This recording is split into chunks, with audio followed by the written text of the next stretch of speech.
Hello and welcome back to Hope Unabridged. I'm Casey Brennan. I'm Angie Elkins. And we're so excited to be here today. We are talking about motherhood with Sarah Bragg and just how to raise ourselves in the midst of motherhood, which is such a great concept. I know. It's so funny because, before you have children, we have this idea of, I need to learn how to be a mom. Yeah. Like I need to know all the things as much as I can. Read know. all the books. Yes. Yeah. About how to be a mom. Right. But we don't really think about how do I continue being myself at the same time. In the midst of motherhood.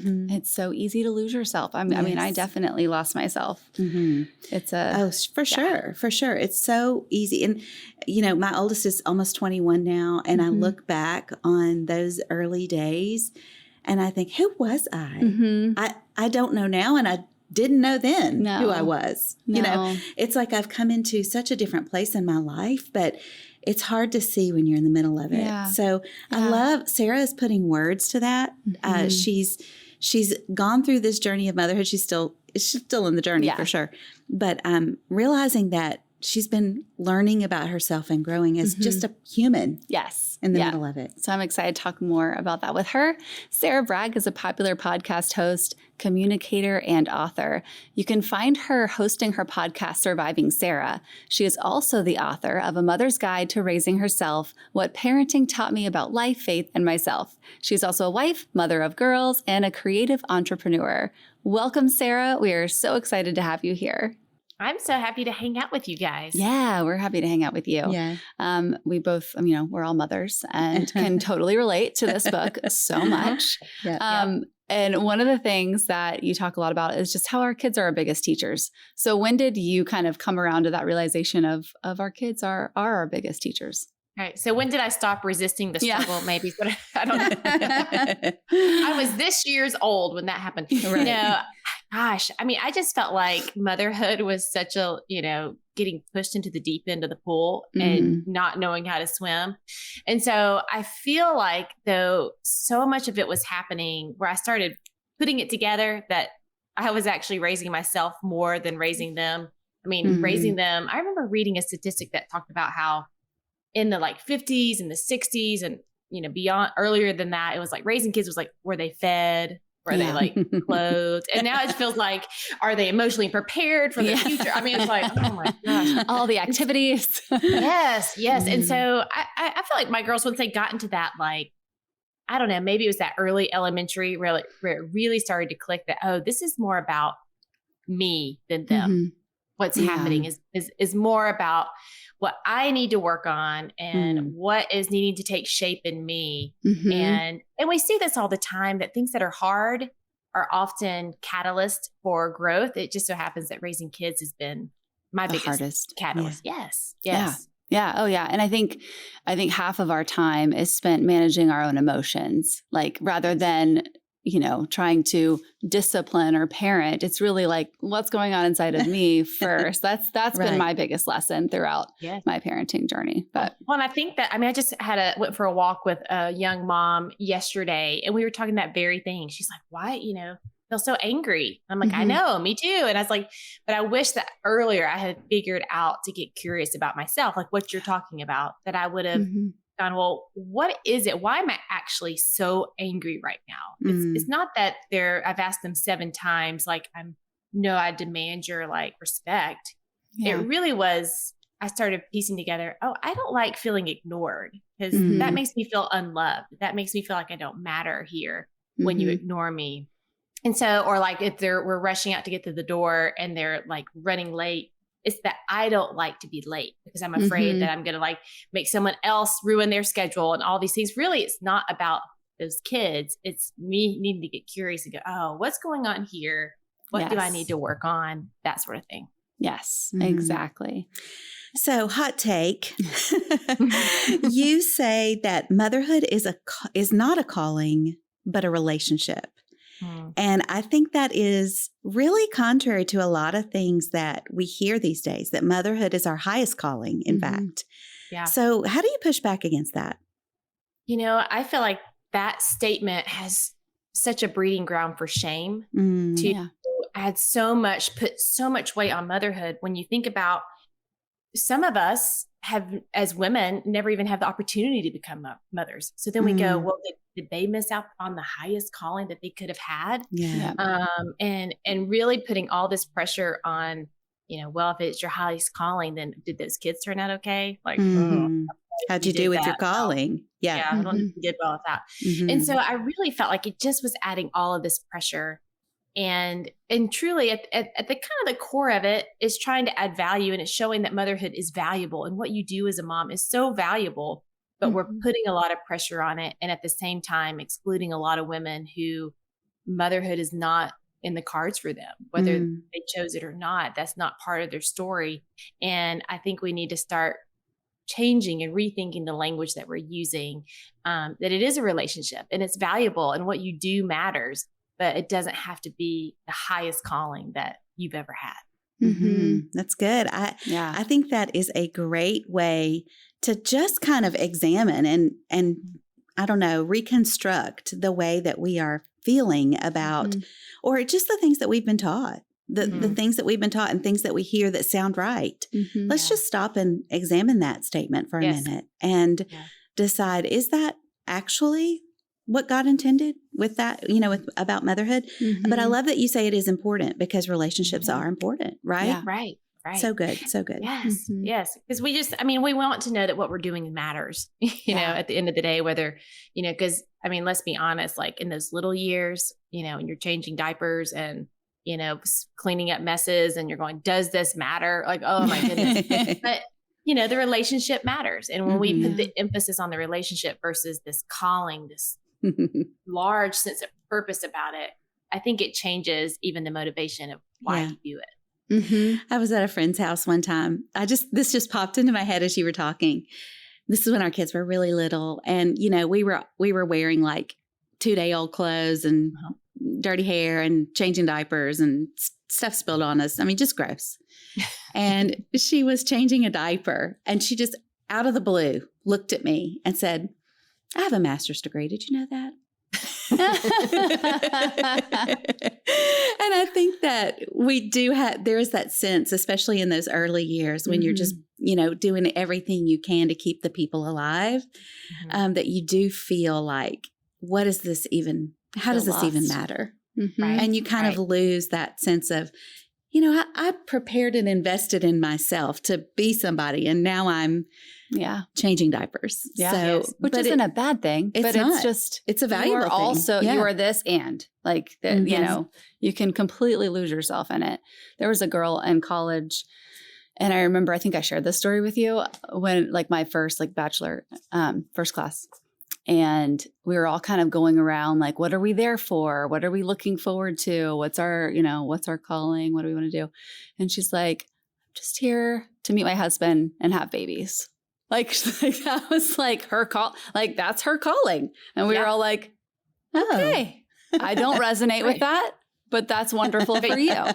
But for her, that is exactly why she was there. Right. She was honest. Well, I think that question about purpose and calling, even you telling that story, that was the question asked, makes I need to check my pulse, because my heart starts racing, because I feel like my whole life I've never known how to answer that. Yeah, and at 18 years old. Yes, and I always felt like there was an actual way to answer it, and I just somehow didn't know the answer. Right. And so I was and you're the only one that didn't know. Yeah. Yes, and so for a mother who goes, well, like from what I'm looking at, the people who seem to say that motherhood is their calling, they're all home with their kids full time, and they've quit their work, and they're going, well, I'm not going to quit my work because A, we need the income, and B, I enjoy it.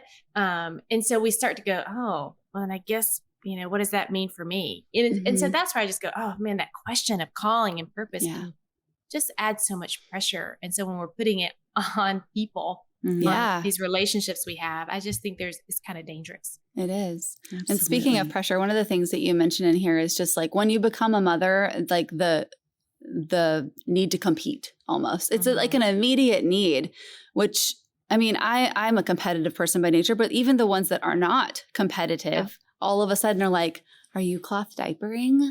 Are you, Yes. oh, we go to this pediatrician. You go to her. Right. Yeah. That's cool. That's good for you. Fine. It's like this immediate competition. Like, how do we define winning in motherhood? How do you talk about, like, you bring it up in there? Yeah. I think that winning, what I've realized after all these years, is showing up.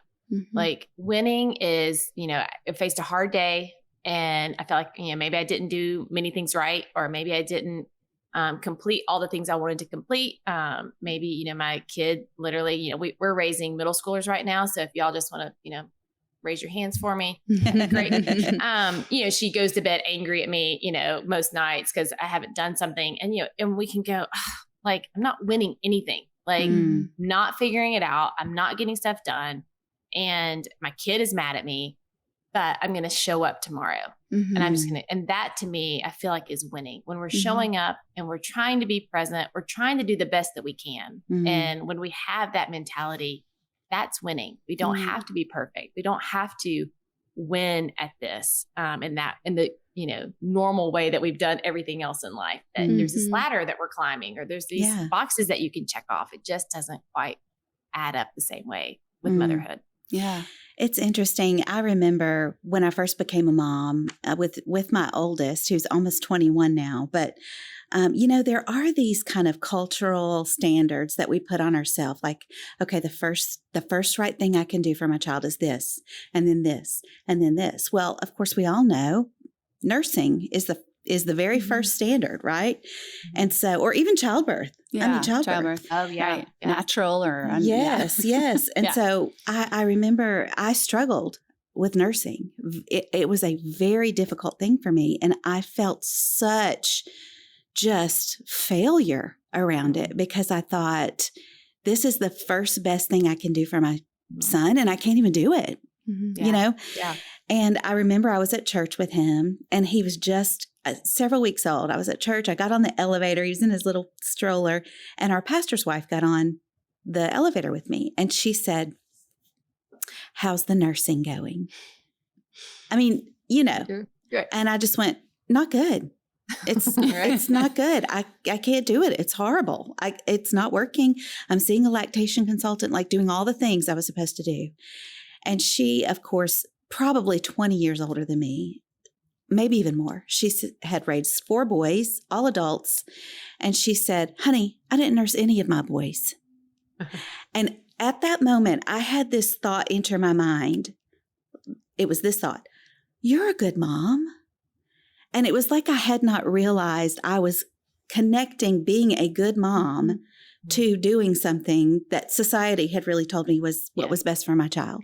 And so it's like that measuring up, that competing, other moms do this, I have to do this, that competition. What would you say to a mom who finds herself in the middle of that right now? I would just encourage her. There is no right way. And that is the most frustrating answer that I learned, because I thought, concrete, certain, all those, like, there's a right formula is kind of comforting, because if you just figure it out, then you can do this. And there was nothing ever added up right. And so just to know that there is no right way, and that you are a unique person raising a unique person, and you have to figure out what is best for you, what is best for your kid in light of your circumstances, in light of all of those things, and that it's okay to do what is best for you. I remember that same, thing with my first, just like what you're talking about, Angie. And my pediatrician was like, "Listen, I've raised 2 kids. One, my wife nursed, and one we gave formula, and they're exactly the same." And it was such a freeing thing to be told that in the beginning. But then we just have to guard ourselves on when we start to hear that voice in our head, that little, lately I've been calling it a gremlin. I'm like, "Stop talking. What are you saying?" And we're starting to go, "Oh, you're doing this wrong. Like, Angie, that's how, Casey, she did it this way. And that's how you're supposed to do it." We can hear that from our mothers. We can hear that on social media. We can hear that from anybody about anything. And I think we have to just pay attention. I think when we pay attention and we hear it, and then I think we need to address it and go, "Okay, what is this saying? What is this rising up in me? Why do I feel like this is the right way?" But what inside do I really feel like is the thing for me to do, the right thing for me to do? Mm-hmm. Doesn't mean it's wrong for someone else. Just what is the right thing for me to do? And I think we just have to get really curious with ourselves. Yeah. I like your chapter on taking a smoke break. We joke about that. Like I've joked about that in many meetings before. We're like, okay, we need time out. We need a smoke break. Yeah. Yes. But can you talk a little about what that is and how we can manage our emotions in the midst of motherhood? Yes. I know. I love, like, my mom. She's so funny. When we were, I guess my girls were little, she would talk about how I'd be so frustrated and like wound up and we got to do all these things. And she was like, you just need to be like those smoking moms. Like, she's like, because she raised us in the 70s. So she was like, I remember dropping you guys off at like daycare and like the daycare workers like sitting there smoking, like, and y'all are just running around. And she's like, that's what you need to be. You just need to like be a smoking mom. And so I was like, and so I thought about, it evolved over the years of going, like, people who, like, I was like, this is like a smoke break. Like, I just need to I've worked with people. They're like, I'm going to take my smoke break. Well, they walk outside, they take some breaths, they leave the situation for 10 minutes and then they come back in. And I think that is what's needed in motherhood. Like sometimes we just need to take a beat, like get outside. For me, I love to get outside and go for a walk. So whether that's 10 minutes or if it's been a really hard day, it's like an hour and my husband's going, are you coming back? What's going on? But we just need to take care of ourselves in that. And sometimes, and that's, there's so much science behind it about how we need to get to our thinking brain, that when we are so emotionally charged that we can't think logically and rationally. And it was trying to help my kids learn that is how I learned that, for myself, and going, oh, I can't think straight right now. Like we're in the heat of this battle. And I need to step outside and I need to like take a beat and then come back and rejoin the conversation when I can think clearly and not with supercharged emotions. So that's really what that smoke break is. I mean, if you want to sit there and just take an actual one and let kids run around, you do you, but it's more of a, metaphor. For that. Yes. Yeah. No, and I couldn't agree more. I mean, one of the things that I do, and I still do, but especially in those early years, was I'd keep a stash of chocolate and I'd go lock myself in the closet and be like, mommy's taking a time out. Like, I'm just going to sit here for a minute, have a piece of chocolate and just, I need a moment before I can come and re-enter this, because it's a lot. It is a lot. Yeah. So speaking of that, I mean, self-care, we would love for you to give kind of your favorite self-care things that you do that allow you just to be a better mom. Yeah. I think it's important to think about it, like I kind of break it down for myself, like daily, weekly, monthly, like daily. Like I just love that first cup of coffee. It's my favorite thing in the world. Yes. And I have to have it.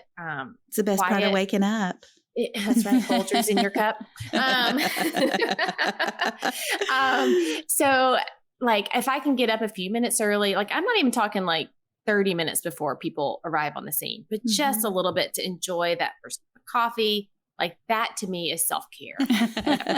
Yeah. So that's what I kind of just think about, what fills you up, what makes you like just smile, what gives you a moment of fresh air. Like we moved out to the country this year. And, so I try to step outside. We've got horses and I go out and I talk to the horses and just to see the beauty of the surroundings. And it just kind of gives me a little, pep in my step to keep going. I think so too. Yeah. So good. So what are kind of like 5 takeaways from your book on raising yourself? Like that we could, like, aside from like, just like the self-care, but just like, what are some things that mothers can be like, oh, this is what I need to lean into? Yeah. I think that we start paying attention. I think getting curious, those are kind of where you start, getting curious about what you're feeling, curious about who you are. I think it's easy to lose ourselves. We've kind of talked about that in motherhood. And so when you start to feel like I should do something, or I think I'm supposed to do something, but inside you're going, I don't really want to. Like, I really kind of know that that's not what I like. Paying attention to that. And it's because I think it's important to come back to yourself, that raising kids is for a season. I mean, you will always be in some respect, always a mother, always involved in their lives, obviously.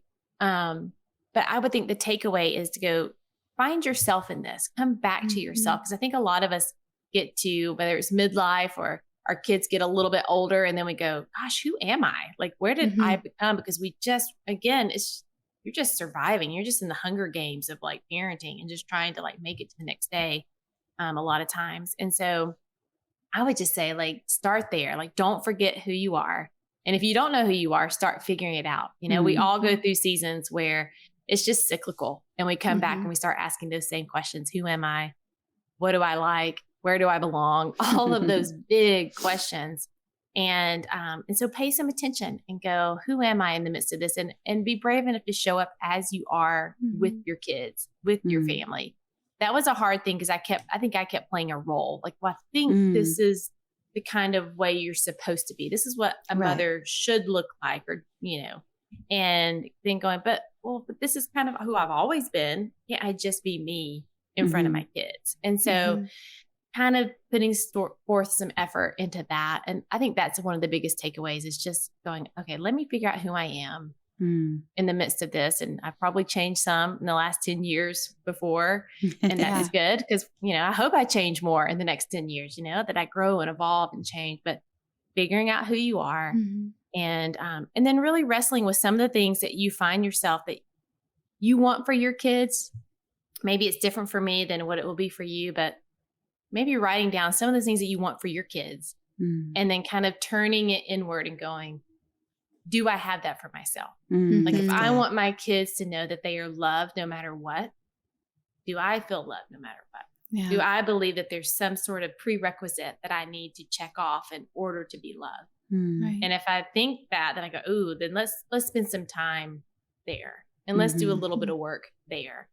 And so that's what I would say, is to, you know, do some work and work on who you are now. You're different than you were before kids, but and that's good. You know, that's okay. And, you know, figure that out, learn how to be yourself and what you want for your kids, and if you want the same thing for yourself.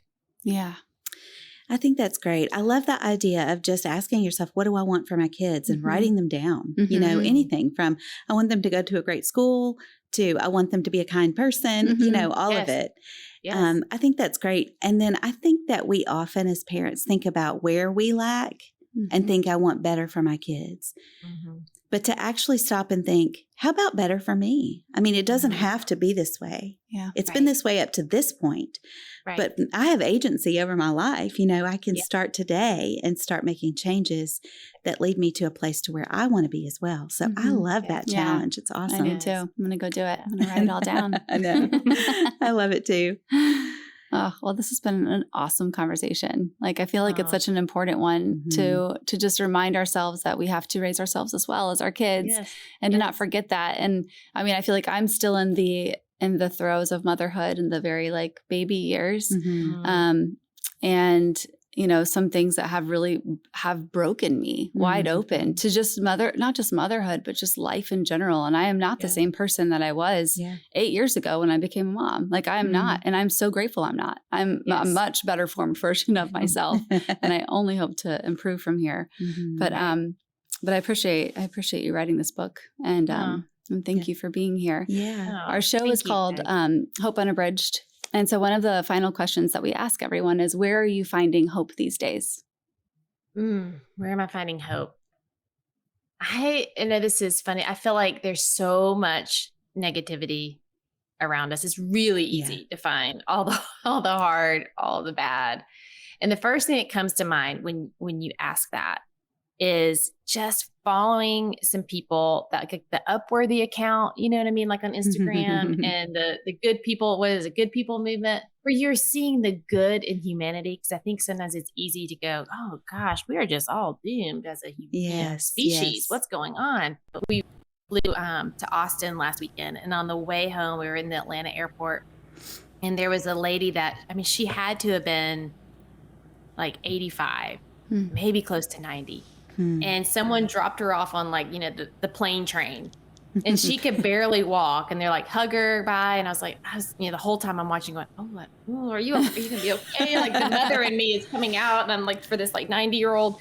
And she almost like got off on the wrong like exit, you know, and she was trying to get the baggage claim. And it was just so great to see everybody, there was like 5 people around us. Everybody just like rallied. Like the one man was like, are you sure that you're trying to go to Bragg? He was like, and she was, oh no, I'm moving. I'm jumping in, like pulling her out before the door shuts. And these other men who are like, they're like helping her. I'm like, oh, that's the humanity that I want to see. Yes. That we are still connected. There's this connected energy between us because we're humans and we love each other, and there's still good in the world. And so I feel like that fills me with a lot of hope when I can intentionally look for that kind of stuff, whether it's, like on those, the Upworthy or the things like that, or just looking around in your daily life for the good in humanity. That gives me a lot of hope. I love that. And being the good. Yeah. Yes. I had a similar experience in an airport where the 3 ladies, I was one of them in the set of 3 seats. And when we talked the whole time on our plane ride, and then we got off, and one of the ladies I was sitting with, had a wheelchair there for she had requested it, but they were waiting on the porter, I guess, to come push her. And so we stood there for a minute, and they were like, oh, it's going to be like 20 minutes before the person can get here. And we just looked at her and went, oh, we'll just push you. I mean, we don't need anybody else. And so, but in those moments, it's so easy to just go, okay, bye. Nice to meet you. Yeah. I got a place to be. Like, But just, being the salt and the light that God asks us to be in the dark world. It's just so good. That's where I'm finding hope too. Yeah. Same. Yeah. You need it. Same. Well, thank you, Sarah. Yes. This has been so fun. It's so good to see you. Yes, you too. Thanks for joining us today on Hope Unabridged. We'd like to remind you, if you're watching us on Good Life 45, you can also listen to these episodes everywhere you listen to podcasts. If you're listening and you would like to see the filmed version of this show or any of our other shows, check us out on Good Life 45 or on our YouTube channel and our app. We hope that something you've heard today really blessed you, and we would love for you to share this show with those you love. Just hit that share button on your podcast app or on YouTube and send it to a friend. We would also love it if you would leave us a review. With this program, we are finding hope in the unedited stories of our lives, and we want you to do the same.